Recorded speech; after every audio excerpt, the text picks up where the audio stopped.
This episode is all about my new bike sitting right here in front of me, and it's about why I think that this bike, a Honda 919 Hornet, is an excellent, practical, real-world street bike you can use every day, and you can get into one of these on a surprisingly low budget. Hello everybody. Let's grab some motorcycle keys for a Honda. Oh, you know what? Book bag might help. And this is a video about my new bike. Let's wipe the seat off. I've tried to make this video like 3 times. I've had a really hard time getting good audio and video. I'd really like to try and do some, stream of consciousness, moto vlogging. But I think I finally got a good setup going on. Yeah, I'm going to cut myself off and say, while my setup is definitely better than it was, I'm still not happy with the audio on it, really at all. So instead of reshooting this for like the 5th time, I'm just going to cut it up and interject some voiceover over sections where the audio is terrible. I'm sorry if it makes this a little disjointed, but trust me, it's a lot better than the pops and terrible audio sound you would have had to listen to otherwise. Okay, back to the video. Now that we're done wiping this down,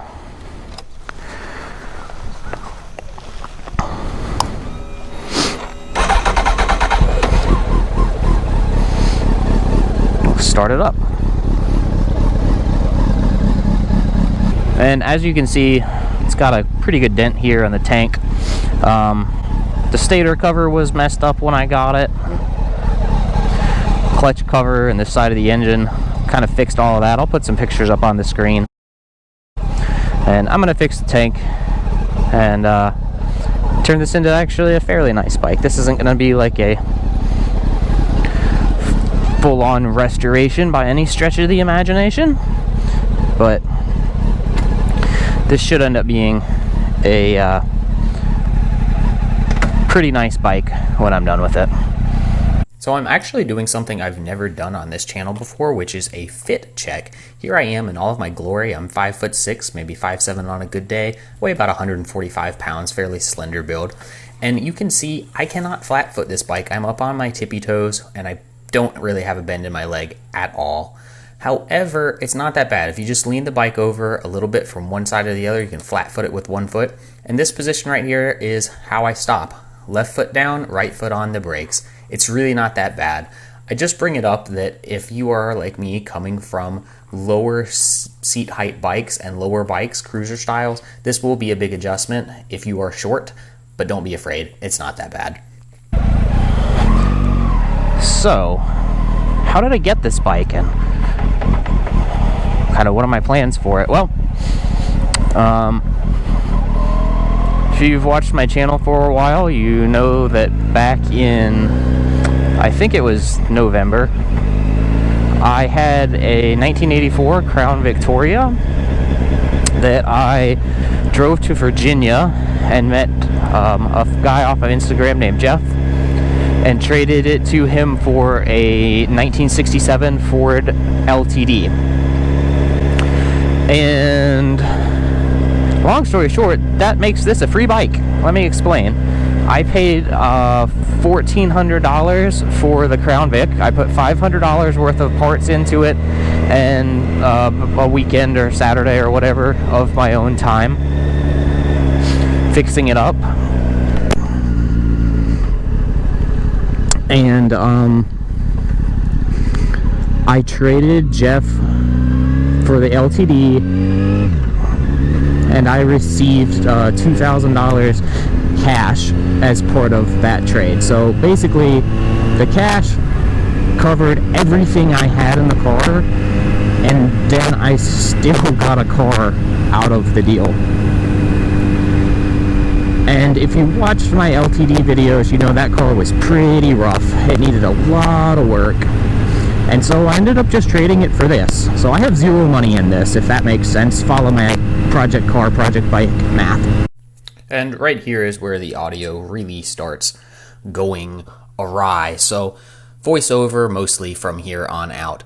And I hadn't said at this point in time on camera, actually, what is this bike? Well, it's a 2003 Honda 919. It was sold here in the US as a Honda Hornet. And this is a sports standard bike that Honda produced. It utilized the 919cc engine that the earlier CBR 900 used, though in this application it is detuned. I believe they used different camshafts in it and less compression ratio. I think the CBR might have been carbureted. I'm not entirely sure. I'm not really a bike stats nerd or like a car stats nerd, but I do know that it is the same engine, just in a detuned form. It makes like 90 horsepower, and what's really impressive to me about this bike that I still haven't gotten used to entirely, I'm mostly used to it, is just the amount of torque this thing has. I really thought that being sort of a sport engine, a four-cylinder engine, it was going to be very rev happy, and that you were going to need to wring its neck to get to good power, but you don't. You can get on this thing from pretty low RPM, and it just goes. Watch this. Hang on.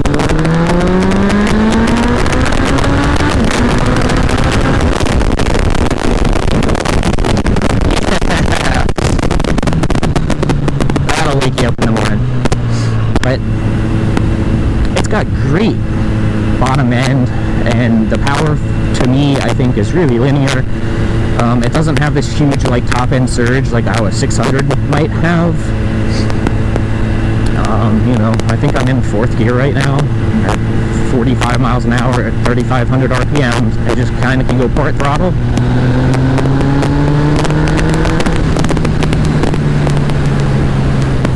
Got up to 65 there.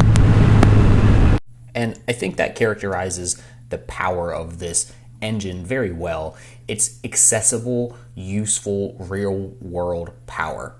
I've never ridden a liter bike, but this feels like I have instant, infinite torque.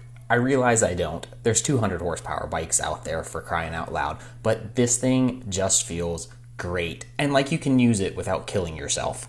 I really like that this bike has riser and handlebars instead of having clip-ons. The pegs are a little higher up and a little further back than I'm used to, but still pretty comfortable. There's not really anything uncomfortable about this bike, honestly. I actually really like the seat on it. I feel like I could ride this thing for a while.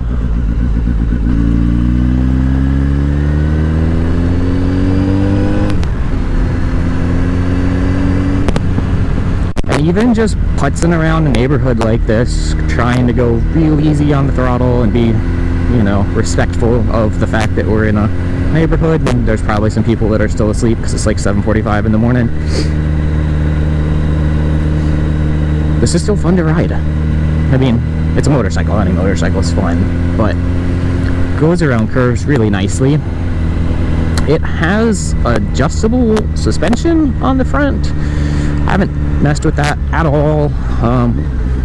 I don't know if I'm going to at any time soon.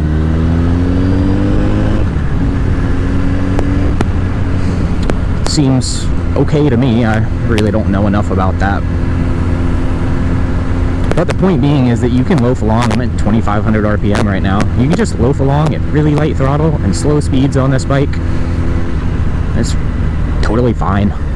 I don't feel like it's, being lugged or miserable, which makes this bike really practical.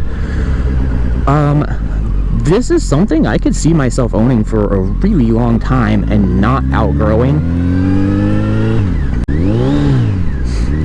I say as I miss second. I'm still not quite used to the shifter. The shifter's a little bit like in for me, if that makes sense at all. It's in tighter to the bike.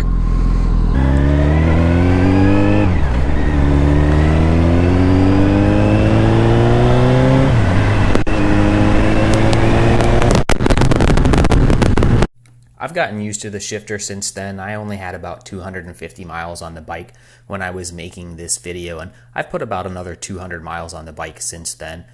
And like anything in life, the first time you get on a new bike, something different, it's different. You're going to have to learn it and get used to it, but I've gotten used to the shifter. No big deal, no fault of the bike. Something you'll just have to get used to too, maybe, or maybe not. But like I was talking about before I came to that stop, this bike for me is really livable. It's fast enough to be fun and exciting and thrilling, but it's not so much power that you can get out of hand immediately. And let's face it, any 600 made in the last decade has more power than this bike does, despite the fact that this is still the fastest thing I've ever ridden. But it's a usable power, and it's a usable bike. It has riser bars, not clip-ons. The foot pegs, while yes, they are higher and further back than I'm used to, still aren't rear sets. It's really surprisingly very comfortable over our rough, crappy South Carolina back roads that I ride on. The 6-speed gearbox shifts really nicely. I don't have any trouble finding the gears. And the bike handles well too. It goes around curves really well. It's fun to ride through twisties. This is something that for me, I could own this bike for a really long time. I might not ever feel the need to buy something bigger than this. I kind of would like a 2002 or 3 Honda 954. I always thought those were really cool bikes, or even a first-gen Fireblade. But would they offer me anything more than this bike does in practical real-world usage? Probably not. And maybe that's the takeaway for this video for me at this point in time. This is something that sort of rounds out what I was looking for, a 2-bike stable. I have my Ironhead Sportster Harley, which is my cool old school cruiser, and now I have this bike, which is a sporty street bike, but it's not so sporty that it's impractical. I've been using this as my daily ride on days where it's been appropriate to ride a motorcycle, whether that means weather or it means I don't need my service truck or I don't have to drop off Kenneth at school and then pick him up later. So any chance I can get, I've been riding this bike. And it makes an excellent commuter in my mind. It's a whole lot more fun than my old Rebel was. And I don't really think it leaves anything on the table versus that bike as far as comfort and reliability is concerned. So from that perspective, this is a long-term project on a bike that I plan to own for a long term. Over the winter, I plan on stripping the seat and the rear fairing off of this thing and redoing it and getting rid of that huge dent in the tank and making this thing look nice. I want to give it a full service and do a couple other things to it, and I have some plans for this bike in the future.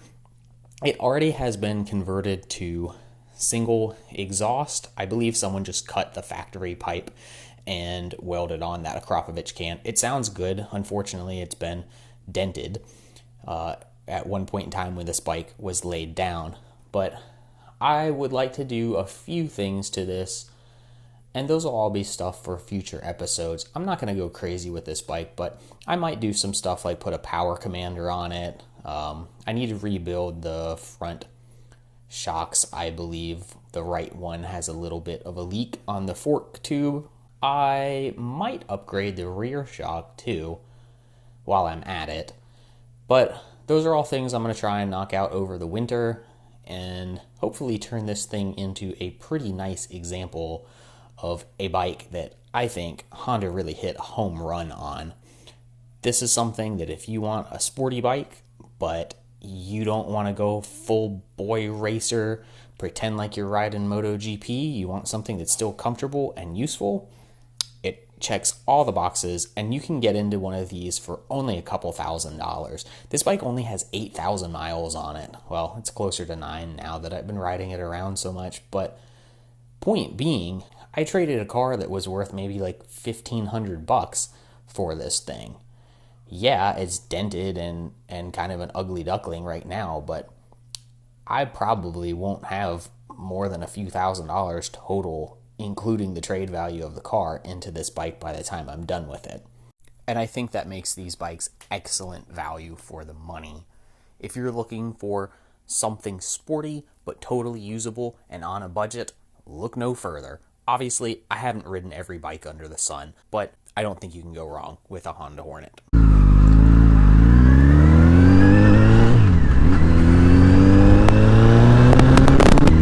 Anyways, that's really it. Hope you guys have enjoyed watching this, and we'll see you on the next one.